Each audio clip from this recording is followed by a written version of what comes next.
8 కోట్లు ఇస్తావా పనులు ఆపాలనా? హైవే కాంట్రాక్టర్కు మాజీ ఎమ్మెల్యే బెదిరింపు. ఎస్పీకి ఫిర్యాదు చేసిన స్పందన కరువు. ఫిర్యాదు అందలేదని మాట మార్చిన ఎస్పీ. ముఖ్య నేత సన్నిహితుడనే చర్యలు లేవు.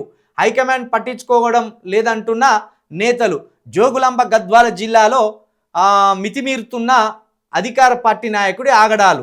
ఈ జోగులాంబ గద్వాల్ ఉన్నది కదా, అక్కడ తుంగభద్ర నది ఉంటుంది కదా, ఆ తుంగభద్ర నది పరివాహక ప్రాంతంలో ఇసుక దోపిడీ భయంకరంగా జరుగుతుందట. ఆ ఇసుక దోపిడీలో భాగంగా 8 కోట్లు ఇస్తావా ఆపాలన?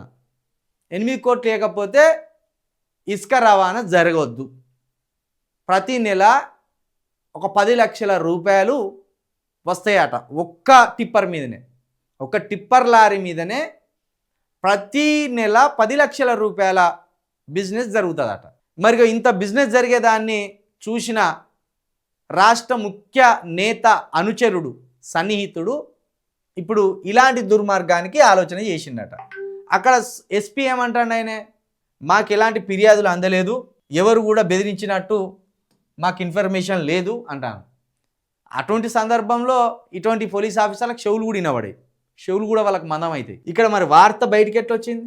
ఇప్పుడు ముడుపులు ఇస్తావా ఇయ్యవా అని బెదిరిస్తానని కాంట్రాక్టర్లు కావచ్చు, లేకపోతే అక్కడ పనిచేసేటోళ్ళు కావచ్చు, భయభ్రాంతులకు గురై ఎవరికో ఒకరికి ఇన్ఫర్మేషన్ ఇచ్చే ప్రయత్నం చేస్తారు. అక్కడ ఎస్పీ గారు ఏమంటారు, మాకు ఏ ఫిర్యాదు అందలేదు, ఏ హైవే కాంట్రాక్టర్కు ఏ మాజీ ఎమ్మెల్యే కూడా బెదిరింపులకు పాల్పడతలేరు అని ఎస్పీ గారు అంటారు.